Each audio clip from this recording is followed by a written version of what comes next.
Donc, pour cette cette table ronde, nous avons comme sujet construire le logement de demain. C'est beaucoup. Et construire un logement plus résilient, construire un logement plus abordable.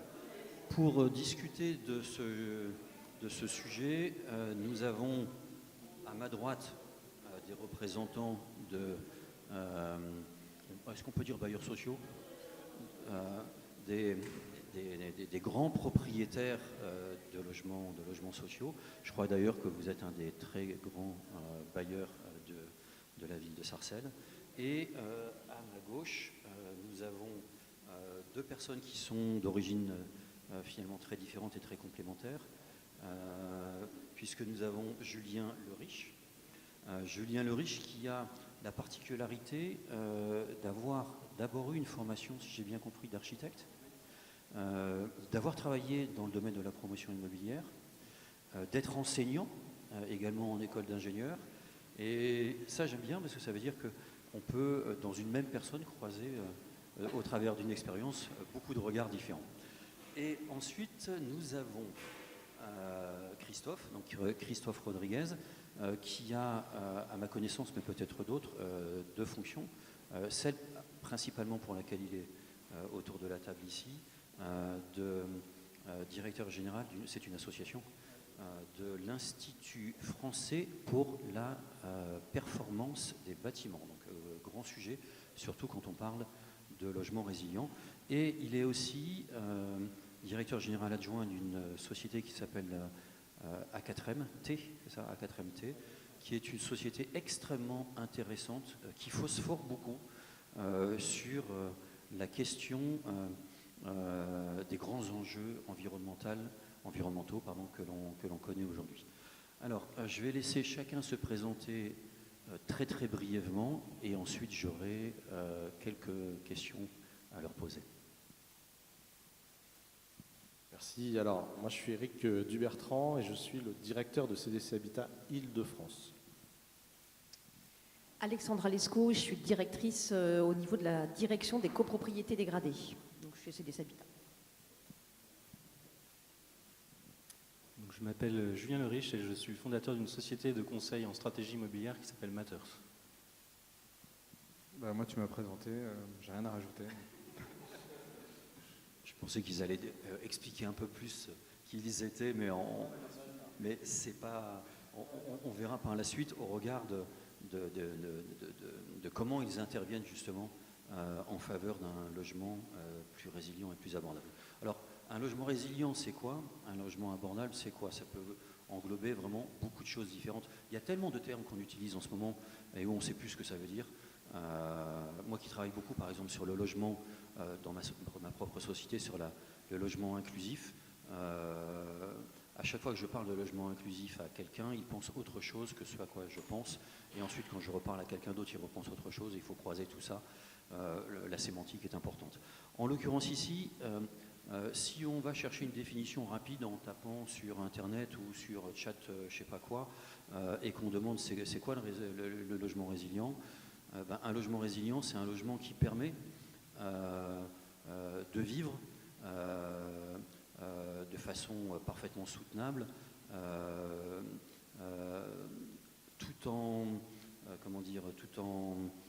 pouvant accepter les changements de l'environnement et que l'on ne connaît pas encore parfaitement.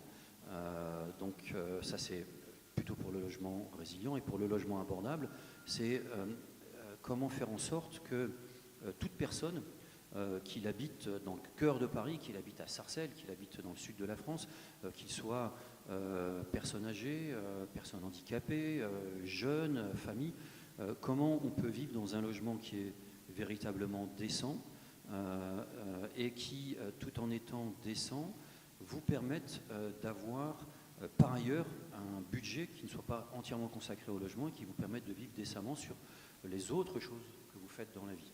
Alors ça, c'est les deux grandes définitions sur le logement résilient et sur le logement abordable qu'on trouve quand on cherche très rapidement. Mais on a autour de la table des gens qui peuvent nous en dire un peu plus. On va peut-être commencer par le logement résilient. Et pour ça, je vais dans un premier temps interroger les 2 personnes qui sont à ma gauche pour leur demander plus précisément c'est quoi un logement résilient, c'est quoi les grands enjeux de faire en sorte que les logements existants et les logements du futur soient dans le temps parfaitement soutenables. Commencer, c'est pas facile. En plus, on est en fin de colloque, si j'ai bien compris. On va essayer de maintenir un peu un intérêt. Et on a reçu les questions il y a 20 minutes. Non, voilà, il y a 2 heures. Oui. Tu veux prendre la parole, Franck? Non, j'ai entendu dire que tu l'avais largement eu, d'après ce qui se raconte. Alors, logement résilient. On espère secrètement qu'il soit aussi abordable, effectivement, parce que c'est un peu quand même une donnée fondamentale. Le sujet est vaste, donc je vais peut-être très modestement décrire 3 sujets sur lesquels on essaie de travailler un peu et du coup qu'on connaît un peu. Le premier sujet qui est essentiel et qui est, j'enfonce des portes ouvertes, c'est les énergies fossiles. C'est un énorme sujet. On a tendance un peu à tourner autour du pot en disant la rénovation des bâtiments, etc., la transition énergétique. Il faut appeler un chat un chat. On parle beaucoup des éoliennes et du nucléaire parce que ça passionne le débat public. Mais en France, on consomme 2 tiers d'énergie fossile, on n'en a pas sur notre territoire. Rappelez-vous, un président avait dit on n'a pas de pétrole, mais on a des idées.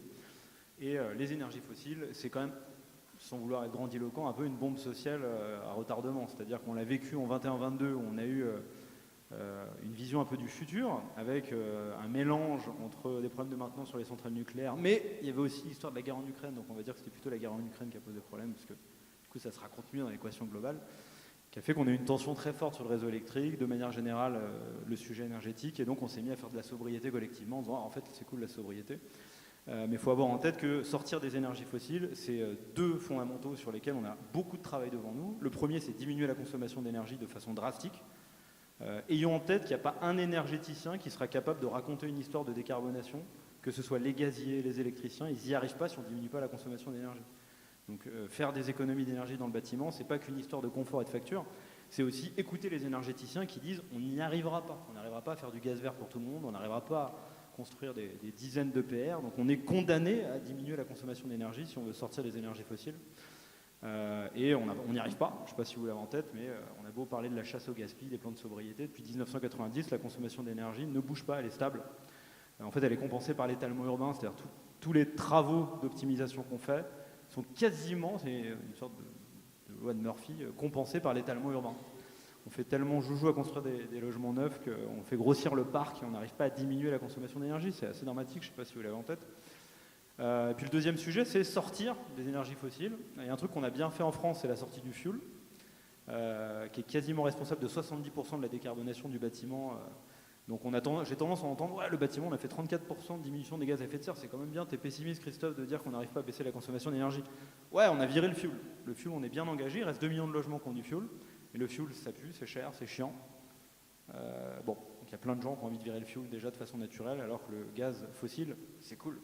C'est génial le gaz fossile, ça prend pas beaucoup de place, c'est une petite chaudière, c'est pas cher, sauf quand celui qui nous le distribue est moins notre copain.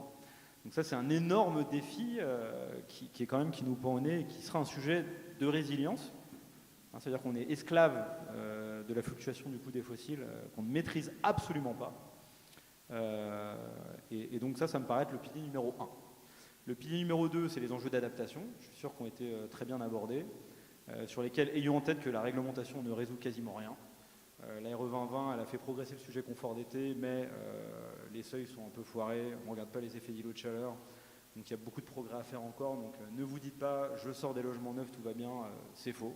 On continue d'avoir des problèmes de confort d'été, même sur le neuf, et l'existant, n'en parlons pas, on a un smiley qui tire plus ou moins la tronche dans le DPE en fonction du niveau de confort d'été. Et puis sans parler des problématiques de retrait, gonflement des argiles, etc., de l'eau, qui sont encore des sujets devant nous, et je suis sûr que vous en avez parlé tout à l'heure. Ça, c'est des sujets majeurs, comment on fait pour arrêter de faire des logements avec les lunettes du passé, comment on se projette enfin vers l'avenir. Puis le dernier dont je voulais parler, on en a parlé tout à l'heure un peu rapidement, c'est la transition démographique qu'on est en train de vivre. À l'horizon 2050, on aura entre 3 et 4 millions de besoins en résidence principale, avec 90%, c'est des gens seuls. C'est un sujet aussi de résilience, c'est-à-dire comment on organise un logement pour répondre à 2 besoins. Un besoin de personnes âgées qui sont seules, pour différentes raisons, Ça me rappelle ma mamie qui avait une grande maison, elle était toute seule au rez-de-chaussée, elle avait peur de monter à l'étage, et puis elle a une grande maison, à côté de ça on a des besoins en logement, donc on se dit on fait quoi? On va la chercher, on la fout dans une maison de retraite? Bah, non, faut trouver des solutions. Et puis les familles monoparentales. Voilà. Donc du coup, tenez bon dans votre mariage. Quand vous tenez bon dans votre mariage, vous faites de la sobriété immobilière, foncière, énergétique. C'est tout ça tenir bon dans un mariage, donc faut que ça vous donne du courage. Et si vous ne tenez pas bon, bah, potentiellement, vous avez moins de moyens. Donc, on a besoin de logements abordables. Et une semaine sur deux, si vous avez des enfants, il y a des enfants qui viennent. Donc, soit vous faites une coloc avec une mamie, soit il y a des sujets d'innovation financière, organisationnelle, etc., qui sont devant nous. Voilà les 3 modestes critères que je voulais partager pour lancer cette table ronde. Merci. Donc effectivement, moi j'ai été promoteur immobilier pendant 18 ans. Et il y a 18 ans, on parlait déjà du logement de demain et de réenchanter la ville. Mon voisin Christophe a soufflé quand il a entendu le logement de demain, il a dit le logement d'hier. Parce que, alors je ne sais pas pourquoi tu le disais comme ça, mais moi c'est un peu le constat qu'on fait, c'est qu'on n'a pas vraiment beaucoup progressé par rapport au rêve du logement pavillonnaire. Je ne sais pas si vous connaissez Ariane Amadi, qui est consultante en communication politique, qui l'autre jour disait à la radio ou à la télé, je ne sais plus, en fait, qu'est-ce qu'on propose comme récit et comme narratif pour les classes moyennes, puisque à une époque, ce qu'on promettait, c'était l'accession d'un pavillon en banlieue, idéalement où on puisse faire le tour de son jardin, et puis la promotion sociale. Aujourd'hui, on est un peu en panne de ce modèle-là.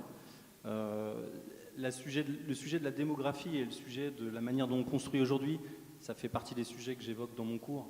En fait, on construit toujours 55% de la production en maison individuelle comme dans les années 80. Donc globalement, on ne construit pas plus de collectifs, ou en tout cas, on ne densifie pas beaucoup plus que ce qu'on a densifié il y a 40 ou 50 ans. Et globalement, les gens n'ont pas tellement envie de faire de concessions sur la manière dont on habite. Alors, on a bien travaillé tous collectivement sur des espèces de T2 modulables où on déplaçait les cloisons, où il y avait du mobilier qui permettait tantôt de transformer la cuisine en pièce d'appoint pour pouvoir travailler, ou j'en sais rien. Enfin voilà, on a travaillé sur énormément de modèles. Aujourd'hui, la programmation qu'on trouve dans les PLU et dans les différents documents, elle est quand même encore sur le modèle de la famille mononucléaire.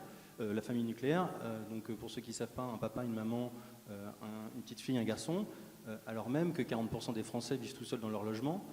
Et donc, qu'est-ce qu'on leur propose? De quelle manière on leur fabrique un logement qui leur corresponde? Ça, c'est un peu le sujet.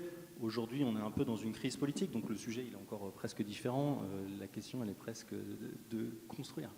Tu m'arrêtes, Olivier, si je suis un peu trop long, je ne sais pas exactement de combien de temps je dispose. Mais construire, c'est un acte politique. C'est aujourd'hui extrêmement compliqué pour les maires. C'est vrai qu'en plus, d'un point de vue bilan carbone, à partir du moment où on construit, déjà, on n'est pas extrêmement bon.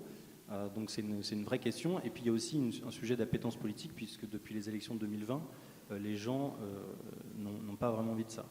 Il y a un sujet de modèle. Moi, c'est les sujets que j'expérimente, le sujet de la question de la stratégie immobilière, du montage opérationnel, de la manière de fabriquer la ville, parce que là aussi, encore, on finance la ville exactement de la même manière que les années 70 ou les années 80.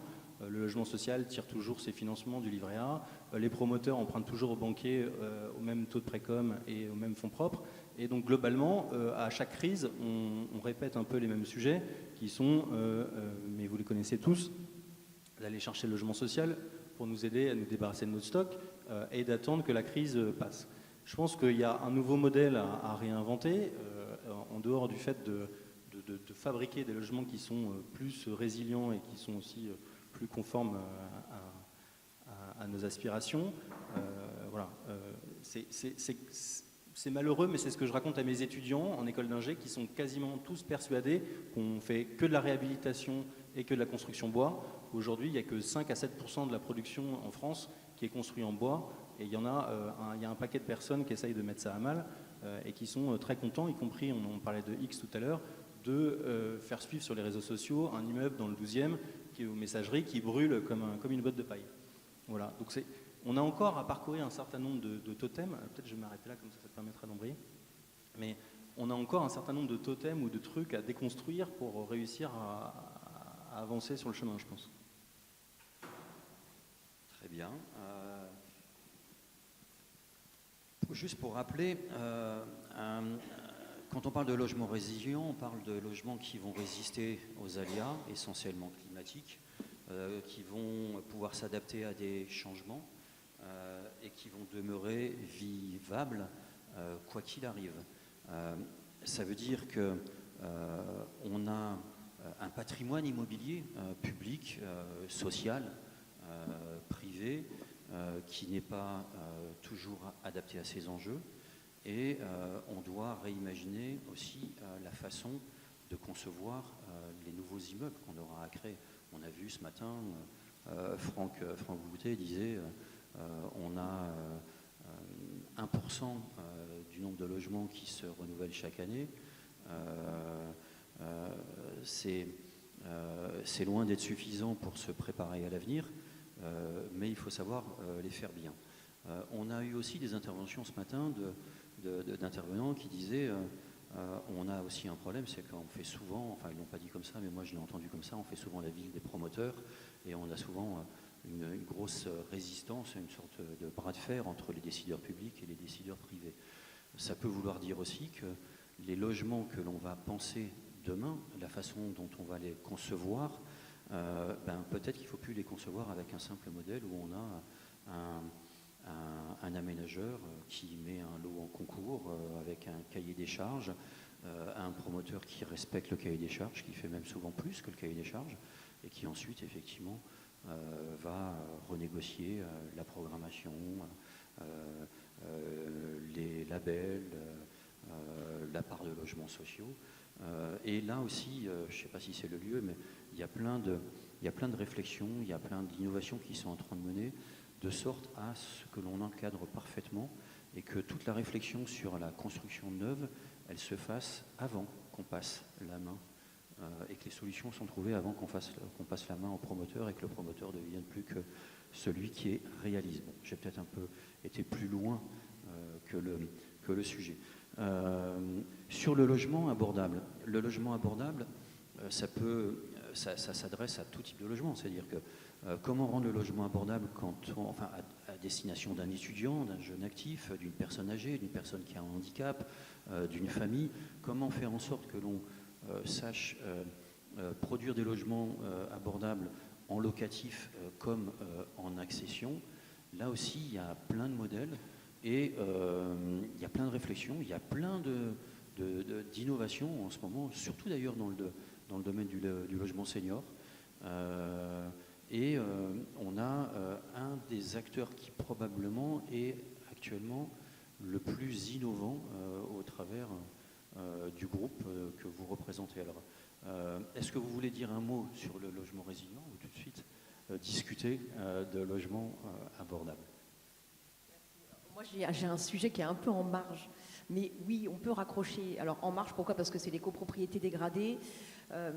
Et peut-être pour expliquer, déjà pour poser le décor, quel est le rôle de CDC Habitat dans les copropriétés dégradées, c'est donc d'être un porteur foncier de copropriétés en grande difficulté, des copropriétés qui rencontrent donc des difficultés aussi bien techniques, financières, sociales, au sein de leur fonctionnement, et on intervient pour acheter des logements des copropriétaires qui sont en grande difficulté vis-à-vis du paiement de leurs charges au sein du syndicat des copropriétaires.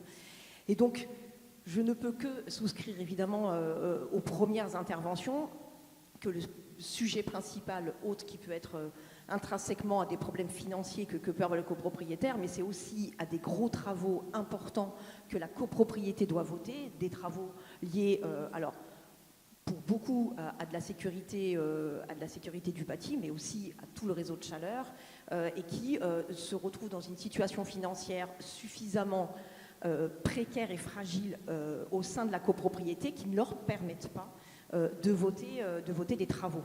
Donc en fait, à travers notre intervention, ça permet, en achetant à des copropriétaires en difficulté, d'assainir les comptes de la copropriété et de les accompagner au vote des travaux et ainsi permettre la réhabilitation de ces bâtiments pour leur permettre de voter donc, ces travaux de réseau de chaleur notamment, mais pas que.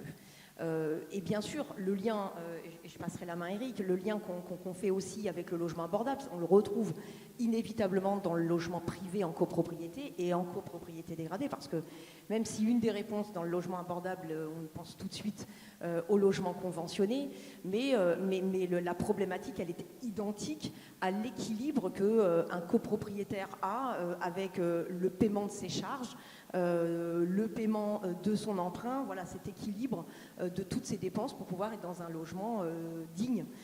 Et c'est le rôle de CDC Habitat, effectivement, d'accompagner les collectivités dans ces copropriétés en grande difficulté. Alors, pour poursuivre sur l'intervention d'Alexandra, c'est vrai que CDC Habitat, alors j'imagine que vous connaissez peut-être, mais c'est la filiale Habitat Logement de la Caisse. Et, on s'affiche comme ça, le plus gros bailleur de France, mais c'est surtout en fait, ça nous donne une responsabilité particulière. En Ile-de-France, par exemple, c'est 185 000 logements, dont 150 000 qui sont gérés par nous. Les 35 000 autres, c'est Adoma, qui est notre filiale, qui prend en charge notamment l'hébergement d'urgence et les foyers jeunes travailleurs que vous connaissez. Donc cet effet d'échelle, le fait que l'on soit aussi... du coup vraiment très mobilisé sur l'intérêt général, on est une filiale de la Caisse, nous a amené à traiter ce sujet-là, ou en tout cas à le prendre en charge, et c'est pas si simple.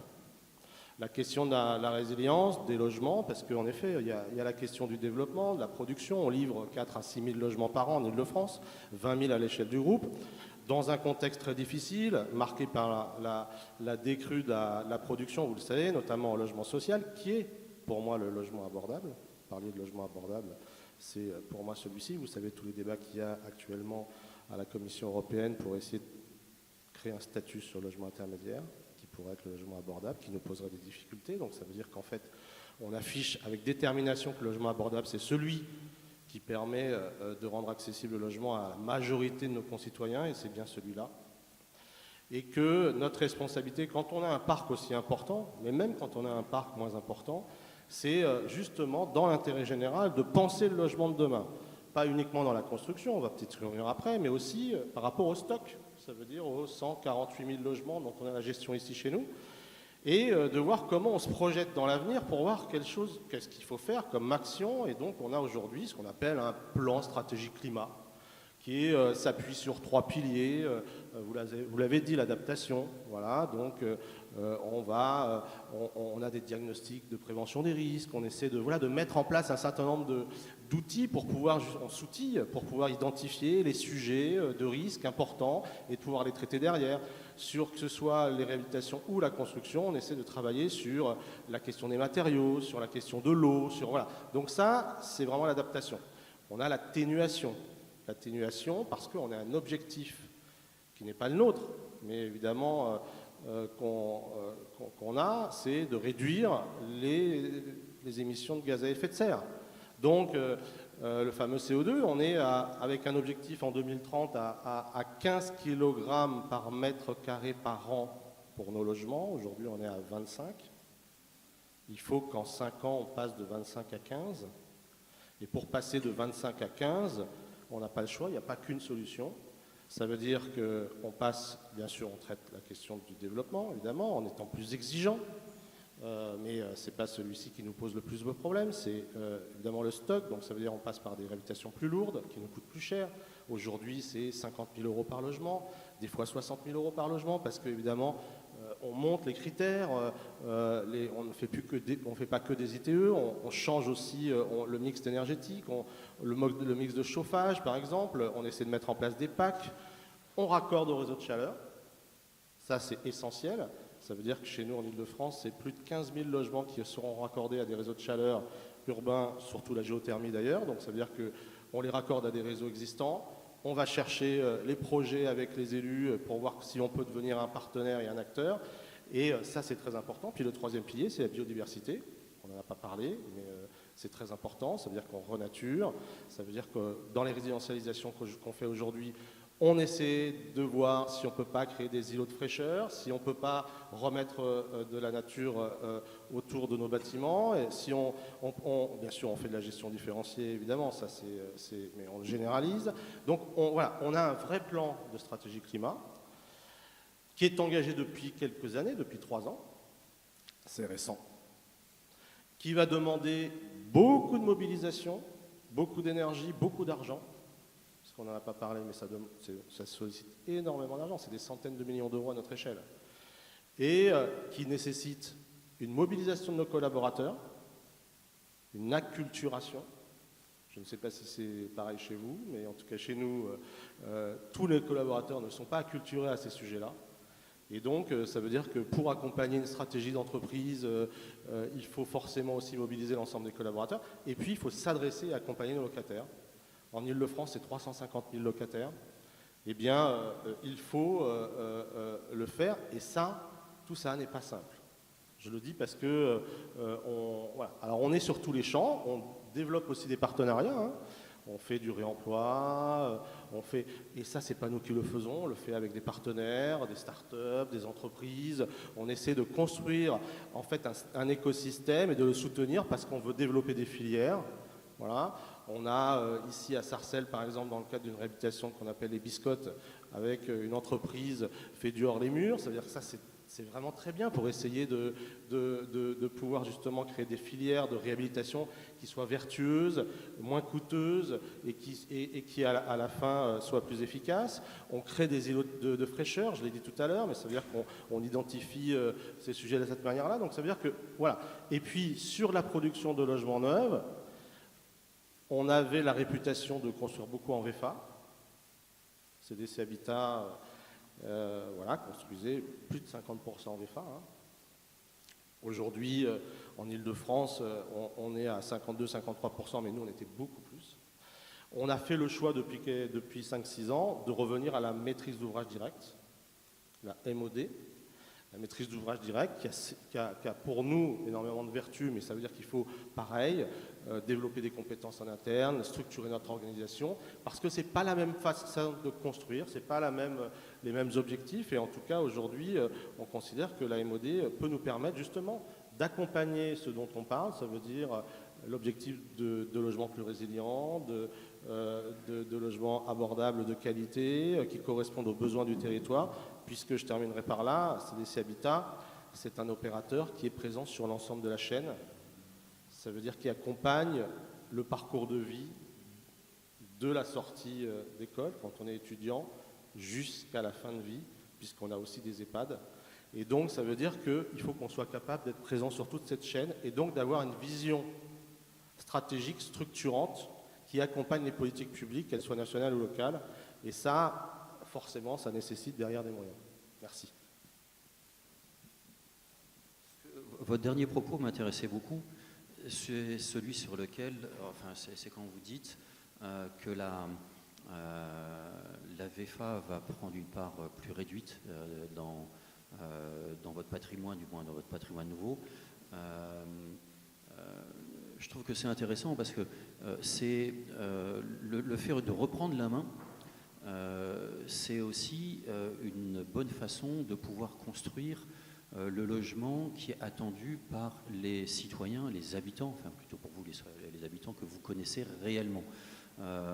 On a quand même dans ce pays globalement une vraie difficulté, c'est qu'on a très très fortement financiarisé la production du logement et que l'on a fabriqué des logements qui étaient ceux qui permettaient d'être vendus essentiellement à des investisseurs en défiscalisation ou des investisseurs institutionnels, et qu'il est évident qu'un investisseur de défisque, donc vous, moi, votre voisin de palier ou celui qui habite dans le 8e arrondissement, dans la réalité, il ne connaît pas le besoin du logement de la personne qui habite à Garges-les-Gonesse, à Sarcelles, à Poissy, etc. Et revenir à des vrais fondamentaux du logement social qui est de produire soi-même le logement social, je trouve que c'est extrêmement intéressant. Tout comme si demain on veut produire du logement réellement abordable, il faut aussi pouvoir un peu mieux encadrer les logements qui sont créés par des institutions privées. Moi, dans ma société, par exemple, que j'ai créée il y a 2 ans, je ne monte que des opérations en préalable. Par exemple, je vais juste vous donner un exemple. Je suis en train de finaliser une opération à Reims dans laquelle j'ai 28 logements qui vont être destinés à des personnes qui souffrent d'un handicap psy, trouble du spectre autistique, 24 logements en social, serviciels, très serviciels, pour des personnes âgées et très abordables grâce à certains dispositifs qu'on maîtrise bien. On a 10 logements en hébergement d'urgence pour femmes subissant des violences, 30 logements qui proviennent d'une reconstitution d'offres dans le cadre en rue, donc de destruction-reconstruction, puis 15 logements en accession. Quand on monte une opération comme celle-ci, dans ma structure, on la monte de A jusqu'à Z, avec les futurs exploitants, avec les futurs bailleurs, avec la collectivité, avec l'aménageur. Et c'est seulement quand on a complètement terminé le projet qu'on va chercher celui qui va signer la promesse d'acquisition foncière et qui va le réaliser, qui sera encadré dans un objectif qui est véritablement l'objectif de toutes les parties prenantes qui font à la fois la création de la ville et qui font le bien vivre des futurs habitants dans un quartier. Et je ne sais pas si vous avez autour de vous des exemples de nouvelles modalités de montée des opérations de promotion ou de construction de logements qui visent justement à vraiment respecter les enjeux de la ville et vraiment respecter les besoins des futurs habitants, que ce soit en accession ou en locatif. Je ne sais pas si vous avez des exemples ou des pensées particulières sur ces sujets, l'un de l'autre.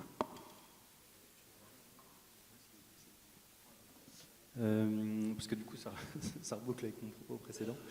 En fait, la question de l'investissement particulier locatif, il est aussi à remettre en perspective avec ce qu'il existe dans le contexte français.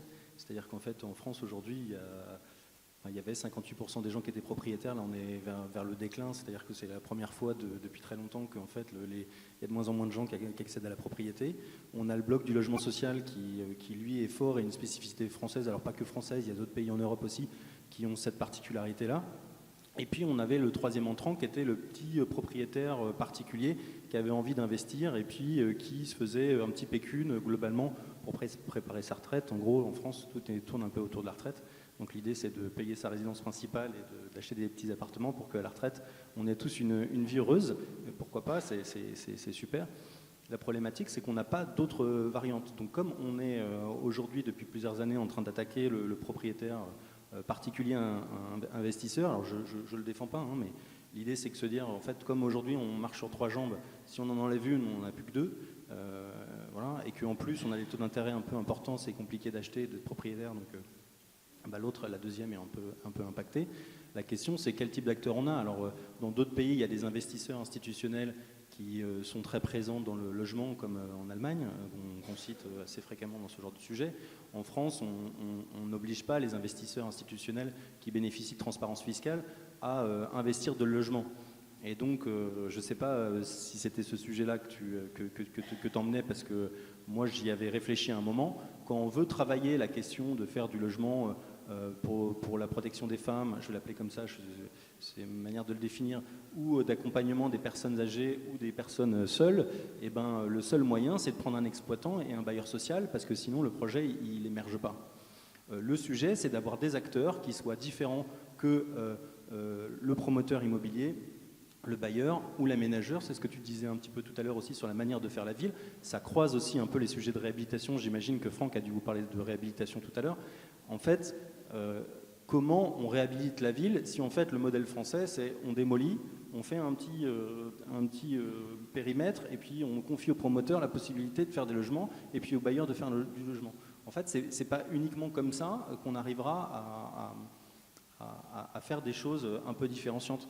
Moi, j'ai pensé, alors, excuse-moi, je suis un peu à rebours des questions, mais sur la question du logement résilient, ça m'a fait penser en fait à une petite vidéo de David Habitant, je ne sais pas si vous connaissez, qui est chroniqueur sur France Inter sur les sujets d'architecture, qui parlait du logement de demain avec un peu ce qu'on voyait déjà il y a 20 ou 30 ans du gars qui va aux toilettes et puis ça sert de compost pour les plantes et puis quand il veut un café, il pédale sur le vélo, et donc en fait c'est un peu ça l'imaginaire.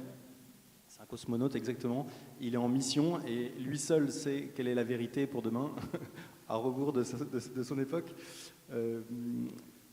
Moi, je pense à une opération, et je pense que là-dessus, ça va rejoindre tes sujets, Olivier, que j'ai eu l'occasion de visiter il y a quelques années déjà à Bègle, qui a été fabriqué par Axanis et par Devin Architecture à Bègle, où en fait, on est dans une petite copropriété, en tout cas, si je devais le définir moi, ça serait comme ça, une petite copropriété de 11 logements, où en fait, on est dans de l'habitat participatif, avec de la construction en géosourcé, et géosourcé, dont de la terre crue. Et je vous invite à tous essayer un jour de visiter un logement en terre crue, en tout cas qui a les enduits en terre crue, pour voir la qualité d'acoustique qu'on a dans un logement et cette espèce de sensation de paix intérieure. Je ne suis pas bouddhiste, hein, je ne fais pas de yoga, mais de sensation de paix intérieure qu'on a quand on est dans un logement avec un acoustique comme ça, très enveloppant. C'est vraiment, vraiment bien. Alors c'est une opération qui a été très longue, j'imagine. En plus, c'est les architectes qui les ont entièrement portés alors que leurs honoraires ne devaient pas être prévus pour ça. Mais à la fin, ça fait quoi? On pose la question aux gens de combien de mètres carrés ils sont capables de mettre en commun pour fabriquer des services ou en tout cas du commun, et de combien de temps ils sont prêts à consacrer à la construction de cet immeuble pour avoir un... Je te laisse là. Pour avoir un immeuble qui soit beaucoup plus... alors j'espère résilient aux aléas climatiques et plus conforme à ce qu'on devrait construire dans les prochaines années. Je voulais réagir, désolé si on digresse, tu nous arrêtes. Hein. Moi je voudrais, pour dynamiser un peu le débat, dire du bien du monde de la finance et des promoteurs. Ça y est, j'ai réveillé tout le monde. Il faut bien qu'il y ait quelqu'un qui fasse ce job. Donc je partage ce que tu as dit, c'est-à-dire qu'il est clair que la financiarisation de l'immobilier, elle a généré un détachement à ce qu'on appelle le sous-jacent, qui est l'immeuble qui crache des cash flows.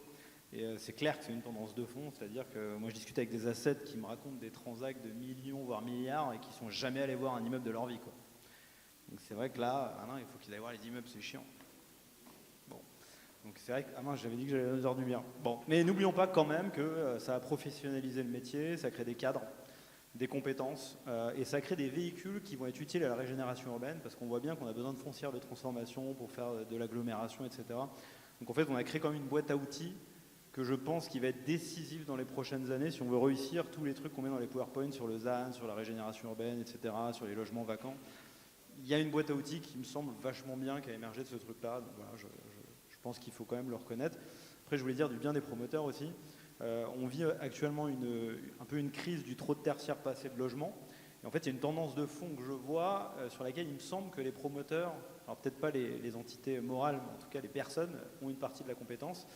Chez effectivement les bailleurs sociaux, on sent qu'il y a un re-empowerment de la maîtrise d'ouvrage, on appelle ça comme on veut, parce que ça permet de maîtriser les coûts aussi accessoirement quand même, il y a un moment où il faut dire les choses comme elles sont.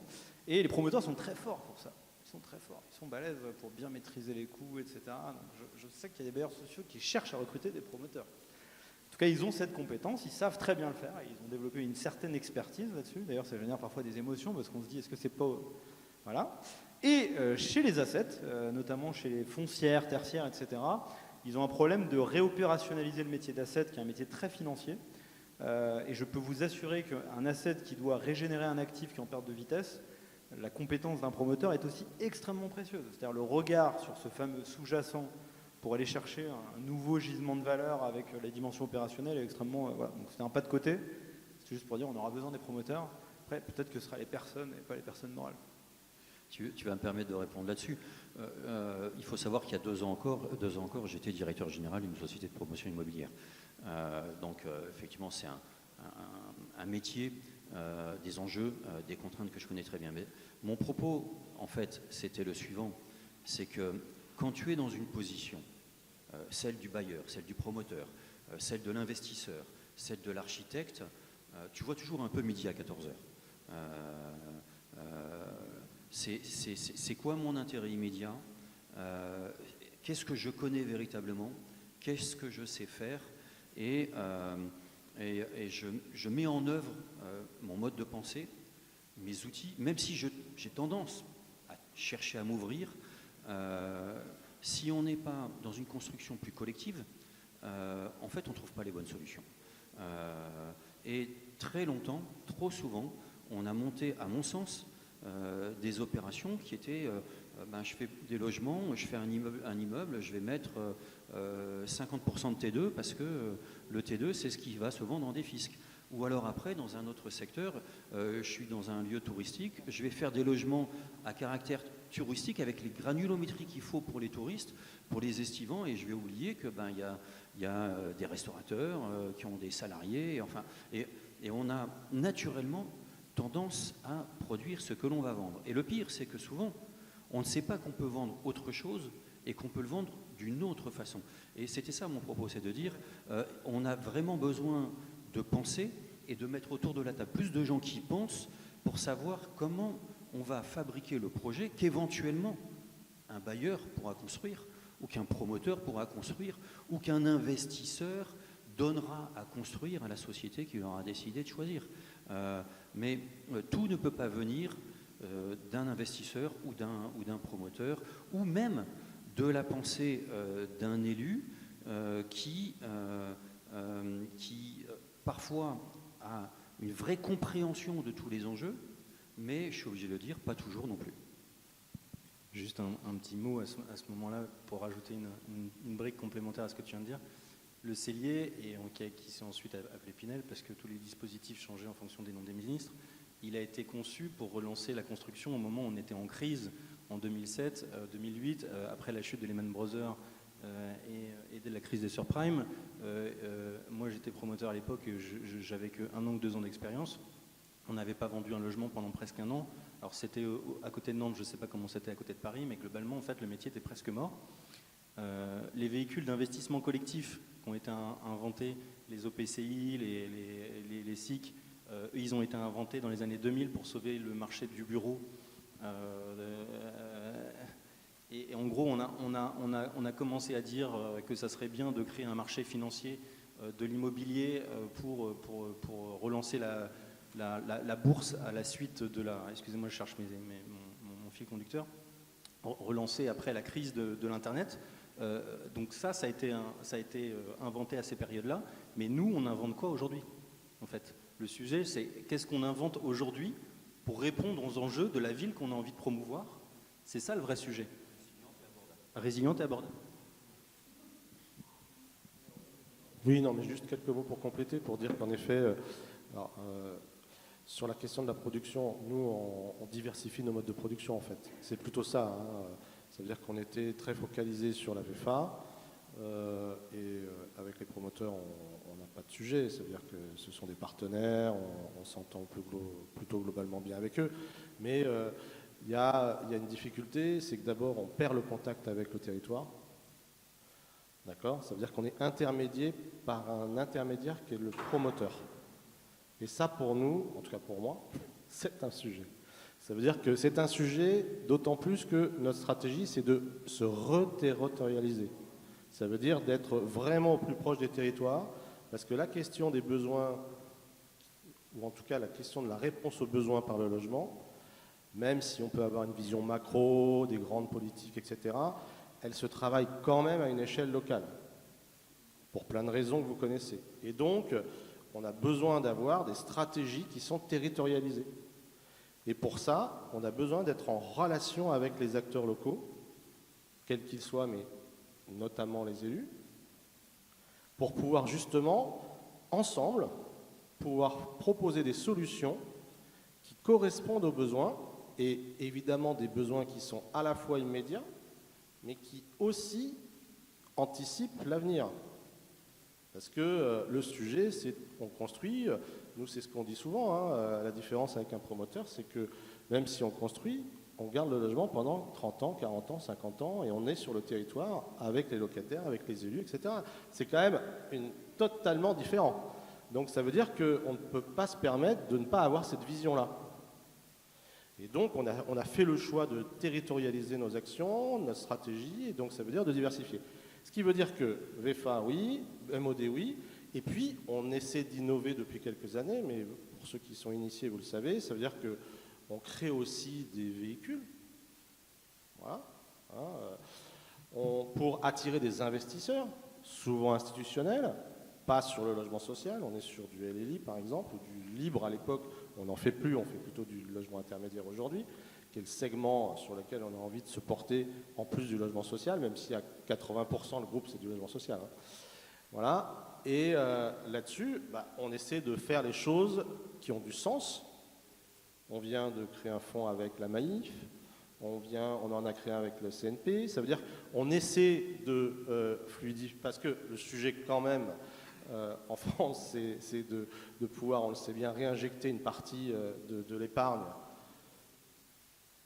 dans l'économie réelle, c'est toujours ce qu'on dit, mais c'est vrai. Et ça veut dire de pouvoir l'organiser pour pouvoir, notamment au bénéfice du logement, pouvoir atteindre nos objectifs en matière de construction de logements et qui répondent aux besoins. Quand on dit qui répondent aux besoins, c'est-à-dire qu'on fait aussi un travail avec les territoires, avec les grandes entreprises, avec les bassins d'emploi, avec les ministères, pour essayer de se dire comment on anticipe quand on a des fonctionnaires territoriaux, des fonctionnaires de la PHP, des fonctionnaires des ministères, des employés des différentes entreprises, comment on arrive à apporter du coup des solutions en matière de logement. Et puis, évidemment, sur les transitions démographiques avec l'accompagnement des seniors, et notamment où là, on a des sujets importants et où on voit bien, on est insuffisamment outillé de ce point de vue-là. On ne trouve pas de solution. Par exemple, on essaie de monter des résidences intergénérationnelles. On arrive à bien sûr les financer. On n'arrive pas à les faire fonctionner au-delà de 3 ans. Vous imaginez, ça veut dire qu'au-delà de 3 ans, il nous faut trouver des solutions pour pouvoir financer l'animation de l'intergénérationnel et donc rendre vraiment intergénérationnel ce qu'on prétend, la promesse qui est vous voyez, on en est quand même là. Ça veut dire qu'on essaie toujours de trouver des mix, des solutions et on essaie aussi de faire des propositions évidemment très opérationnelles. Est-ce qu'il y a parmi vous une autre intervention? Est-ce qu'on peut faire réagir la salle au débat qui, j'espère, était intéressant? Est-ce qu'il y a soit des questions, soit des réflexions par rapport aux propos qui ont été tenus?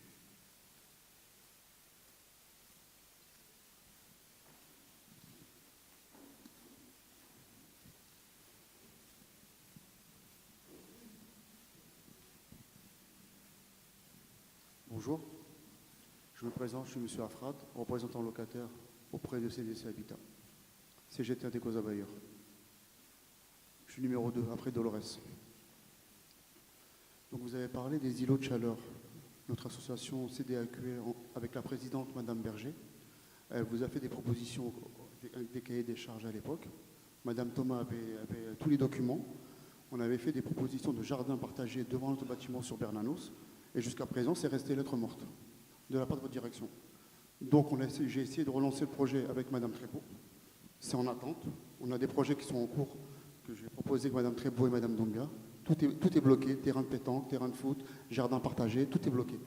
On n'a pas eu de réponse. Même M. Haddad voulait financer le terrain de foot, même le terrain de pétanque. Madame Trébeau, on attend l'autorisation, on n'a rien. Tout est bloqué. C'est quel quartier? Bernanos, à Sarcelles. Édouard Branly. D'accord. Bon, j'ai pas cette Non, information-là forcément. Ouais. Mais du coup, si vous avez repris la tâche de Madame Trébeau, alors on est en dehors de la table ronde, mais mais c'est normal. C'est spécifique, Monsieur Dubertrand. Mais non, mais je comprends, vous en profitez, je ferai pareil. Vous êtes devant moi, j'en profite. Hein, exactement, je ferai pareil. Et donc du coup, ce que je vous disais, c'est que si vous avez repris la tâche de Madame Trébeau, je vais m'enquérir de ce sujet-là, je vais voir. Merci, Monsieur Dubertrand, pour avancer les choses. Merci. Pardon.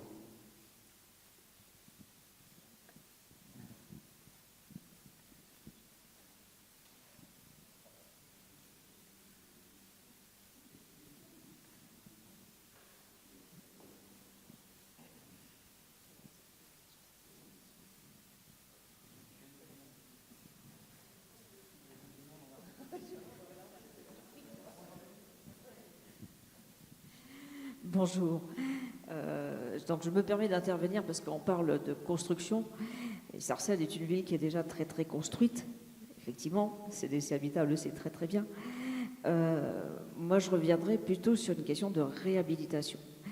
Parce que depuis qu'on a commencé la réhabilitation de Sarcelles, ça fait déjà maintenant pas mal d'années, je m'insurge sur une chose, c'est qu'on a dans beaucoup d'immeubles, les immeubles datant des années 60, 55-60, on a beaucoup de personnes âgées qui habitent dans tous les étages de nos immeubles de 4 étages.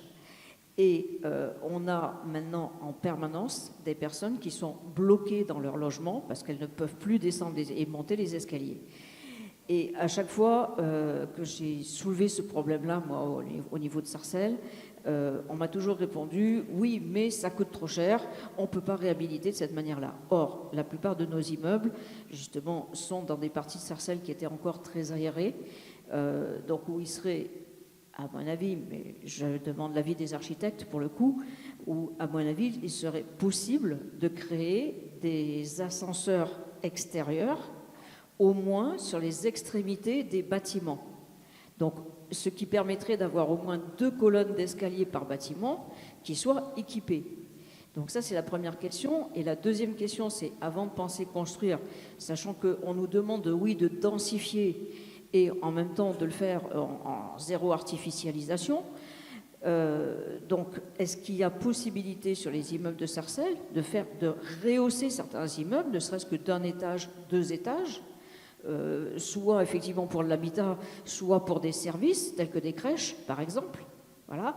Et tout ça, effectivement, en installant aussi, bien sûr, des ascenseurs pour permettre de desservir. Je pense qu'on a des questions très intéressantes. Ouais, non, mais sur la question de l'accompagnement du vieillissement, parce que c'est ça quand même. Voilà.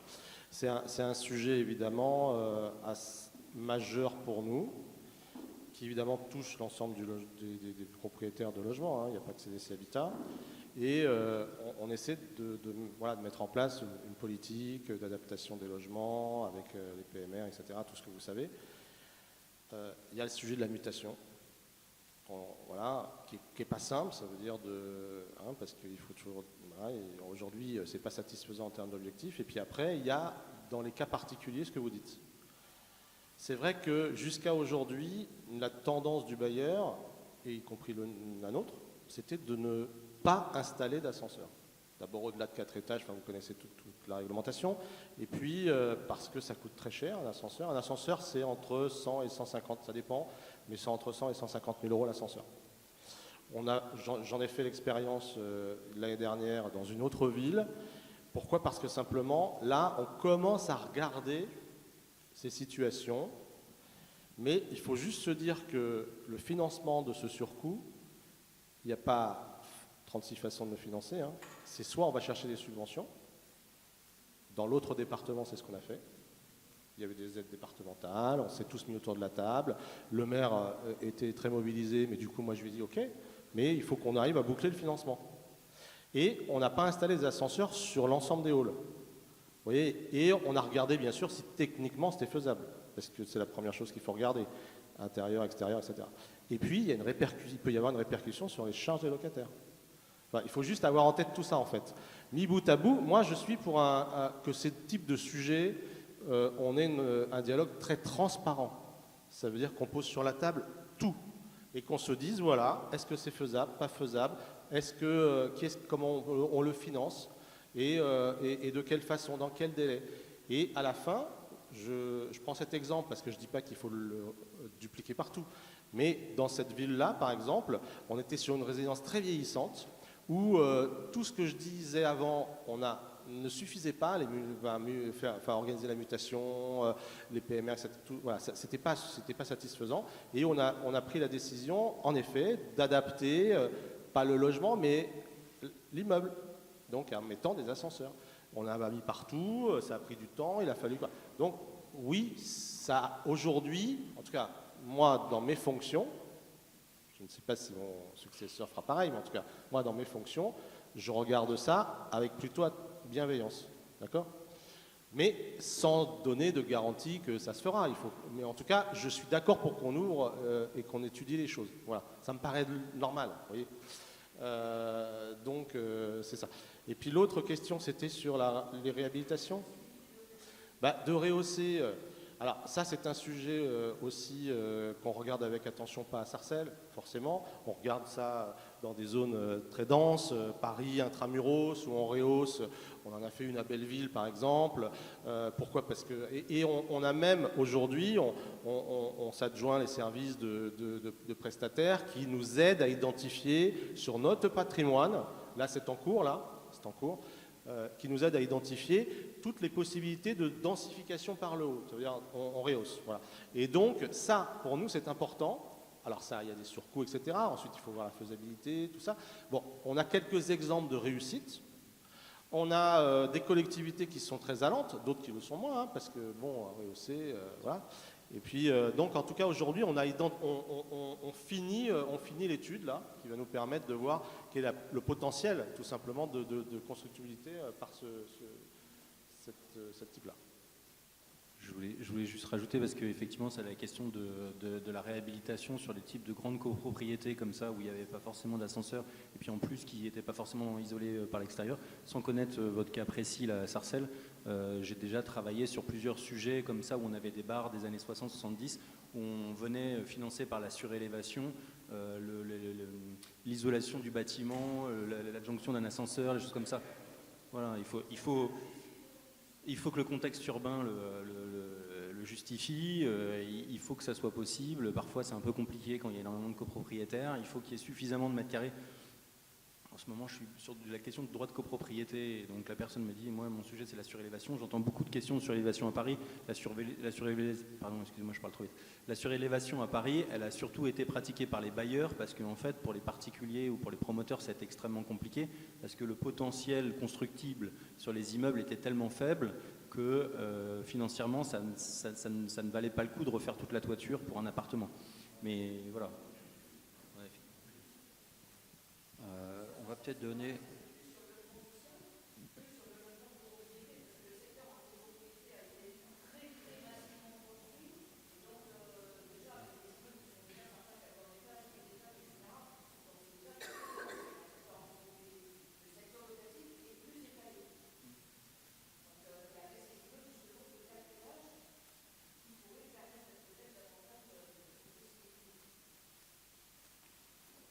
Christophe, tu voulais dire une dernière chose peut-être? Oui, moi j'ai un petit souci aussi. Non. Non, Christophe voulait nous parler de ses enfants. Oui, alors c'est un sujet passionnant. Non, c'est difficile d'intervenir après ça. Ce que je voulais juste te dire, parce que c'est des Habitat qui est là et je travaille pas mal avec ces Habitat. Donc je voulais juste te dire que sur tous ces sujets-là, il y a quand même un enjeu de vitesse avec laquelle on va réussir à mettre en œuvre tout ça. Et moi j'ai la chance dans mon boulot de créer des endroits en fait où il y a de la mutualisation de bonnes pratiques et en fait je suis impressionné de voir ce que tout le monde fait. D'ailleurs ça émerveille, donc je vais pas jeter des fleurs à CDC Habitat, mais c'est incroyable tout ce que fait CDC Habitat. Est-ce que CDC Habitat c'est tout ce que fait CDC Habitat?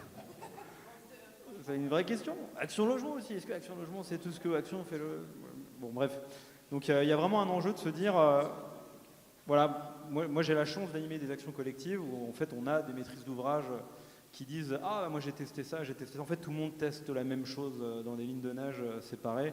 C'est un peu dommage de ne pas mettre en commun et de ne pas avoir plus cette culture du partage sur des sujets qui, de toute façon, s'imposent à nous et où on est tous en train de faire des études de gisement de surélévation discrètement dans notre coin. On est tous en train de tester de la peinture blanche sur les toitures. Et en fait, il y a vraiment un enjeu d'accélération et de passage à l'échelle. Donc voilà, prenons le temps de partager tout ça. Mais c'est vrai que pour un bailleur comme vous, qui a un patrimoine aussi important au niveau national et à Sarcelles, il y a des énormes enjeux sur les logements eux-mêmes, comment les faire évoluer, comment participer à parfois une nécessaire densification sans artificialiser.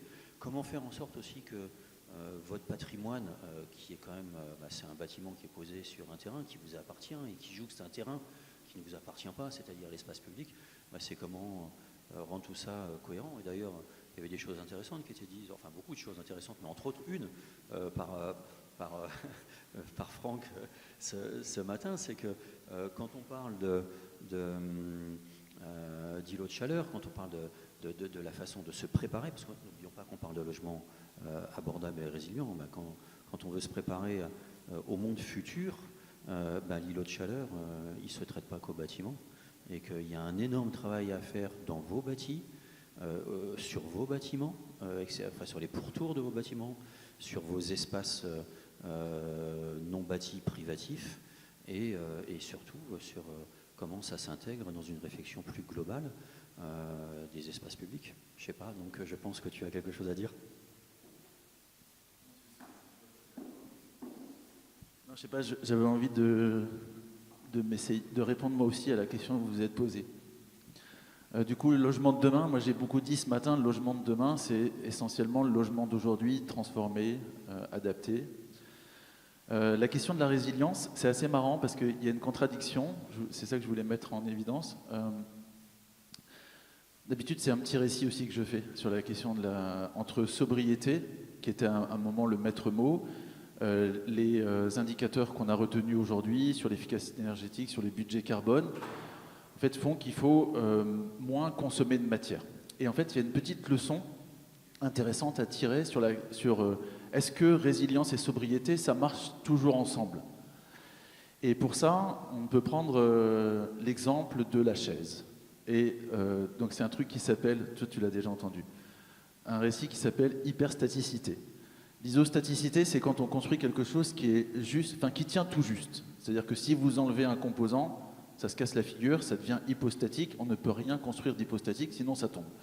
Donc on pourrait tout construire isostatique, ça serait exactement la bonne réponse aux besoins dans l'immédiat. Donc par exemple, si on prend l'exemple de la chaise, une chaise isostatique, c'est une chaise à 3 pieds. Si vous enlevez un pied, ça tombe, elle n'est plus chaise. On a décidé de construire des chaises à 4 pieds, donc elles sont hyperstatiques de degré 1, et on pourrait s'amuser à se dire, on pourrait construire des chaises à 5 pieds, 6 pieds, 7 pieds, 8 pieds, puis au bout d'un moment on peut se dire, mais à quoi bon? Et bien en fait, c'est le à quoi bon qui est intéressant, en fait, c'est si on construisait des chaises à 7 pieds, on pourrait perdre un pied, on en garderait 6, donc elle resterait chaise, on pourrait en perdre 2, on resterait chaise, on pourrait en perdre 3, on resterait chaise. Et cette idée, enfin, si on la transpose sur la ville, on peut se dire que finalement, peut-être que dans la période récente, on a cherché à suroptimiser en permanence les choses, exactement la bonne réponse pour la question posée, et cette suroptimisation, elle est essentiellement due par une optimisation économique, parce que 3 pieds, c'est moins cher que 4 et c'est moins cher que 7, mais peut-être que finalement, dans cette suroptimisation qui aujourd'hui est reprise en cachant l'idée que c'est d'abord économique, mais c'est plutôt écologique, c'est la sobriété, en fait, peut-être qu'elle ne nous donne aucune capacité d'encaisser les aléas demain. Et ça, je trouve que ça fait quand même assez réfléchir. Et sur le troisième thème qui était l'abordabilité, bon, je ne sais pas si il ne faut pas tuer les promoteurs complètement, mais bon, en tout cas, peut-être que l'argent n'est pas mis au bon endroit, surtout. C'est surtout ça qui m'intéresse, c'est que dans un bilan de promoteur, parce qu'en fait, on construit du logement trop cher quand même. Et dans un bilan de promoteur, il y a plein de lignes qu'on ne comprend absolument pas. Et petit exemple, le poste commercialisation dans un bilan de promoteur est un poste extrêmement élevé. La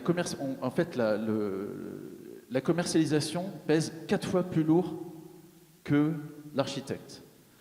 Et alors, les bureaux d'études environnement, vu que j'en suis un, nous, on pèse, du coup, 5 à 10 fois moins lourd que les architectes. C'est-à-dire qu'à la fin, on pèse 20 à 40 fois moins lourd que la commercialisation. Peut-être qu'il serait temps de transférer l'argent de ceux qui vendent le présent à ceux qui imaginent l'avenir. Alors, je vais revenir sur ce dernier propos, parce que, et après on clôturera, mais en fait, dans mon activité, il y a 2 cœurs de métier. Il y a travailler sur le logement inclusif, senior, travailler sur le handicap, etc. Et donc c'est un des sujets principaux. Mais il y a aussi une méthode. C'est-à-dire que toutes les opérations que je les monte pour le compte d'un promoteur, puisqu'à un moment donné, je vais lui amener la copie. Et quand je lui amène la copie, je lui amène un terrain, un permis qui est déjà préparé, une programmation avec des exploitants, avec des acquéreurs, et le bilan promoteur, c'est moi qui le fais alors que je ne suis plus promoteur. Et quand je fais un bilan promoteur alors que je ne suis pas promoteur, je sais tout ce qu'il y a derrière chaque ligne et tout ce qui est caché derrière chaque ligne. Je vais vous donner un exemple. Hier, j'étais à Reims et j'étais en train de discuter, entre autres avec un bailleur social, donc j'étais avec le directeur général de Reims Habitat, du foyer et moi, et j'étais avec un exploitant privé de résidence senior social, et le promoteur n'était pas là. Il n'était pas autour de la table. Et pourquoi il n'était pas autour de la table? C'est que je ne voulais pas qu'il soit présent. Pourquoi je ne veux pas qu'il soit présent? C'est que quand on entre dans des discussions financières, je connais toutes ces lignes, puisque c'est moi qui les fais, et que je lui fais valider, et que quand j'ai un exploitant qui me dit, pour telle raison, finalement, je vais être en capacité de générer telle valeur locative complémentaire, cette valeur locative complémentaire, je la discute avec le bailleur pour savoir ce qu'on va en faire. Et est-ce que c'est pour améliorer la marge du promoteur? Est-ce que c'est pour raccourcir la durée de crédit d'emprunt du bailleur?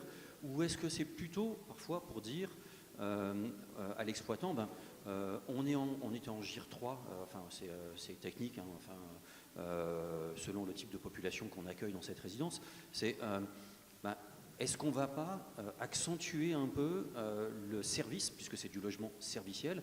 Et là, en l'occurrence, on a décidé, sans rien dire au promoteur, qu'on rajoutait un demi-équivalent temps plein annuel sur l'opération, plutôt que de régénérer de la valeur qui allait régénérer soit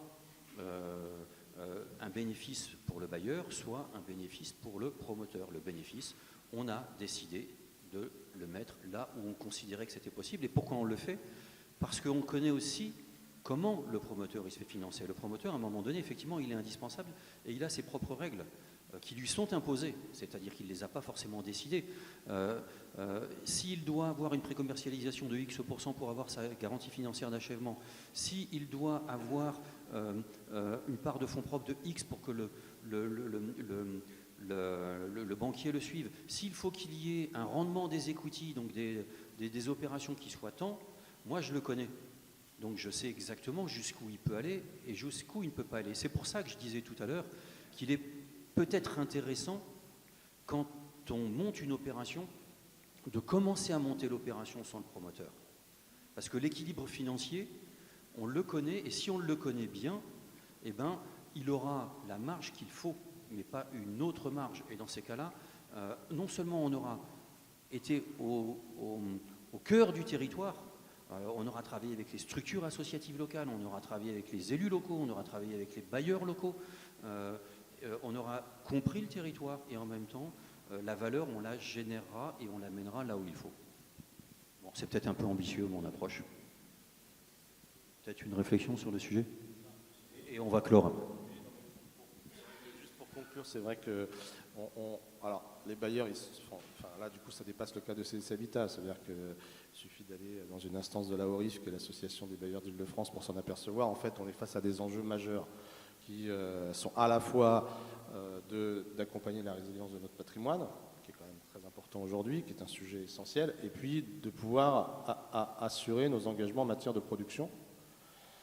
Aujourd'hui, faire les deux, c'est très très compliqué. Ça renvoie à la question de notre modèle économique.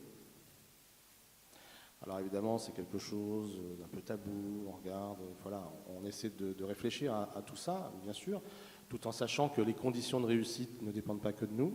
On le voit bien, hein, les politiques publiques, vous le savez bien, l'USH, la ORIF, peste tous les ans sur la diminution de la RLS, on sait bien que les conditions aujourd'hui sont compliquées pour nous, mais qu'en revanche, en tout cas, l'ensemble des bailleurs, en tout cas que je rencontre, et que là je peux être leur porte-parole, on a vraiment conscience de ces enjeux-là, et on agit vraiment avec détermination et on veut être au rendez-vous.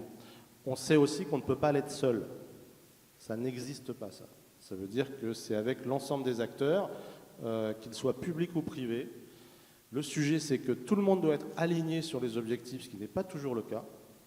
Voilà, parce que chacun a ses propres préoccupations, ses propres... vous voyez, et donc, et tout ça quand même au service quand même d'un intérêt majeur, qui est celui de pouvoir offrir des logements, on parlait de décents, dans la durée, et qui correspondent aux besoins. Donc ça, c'est vraiment essentiel pour nous. On n'est pas encore au bout du chemin, hein, mais sachez simplement qu'on est très mobilisé pour, en tout cas, l'atteindre. Voilà ce que je voulais dire.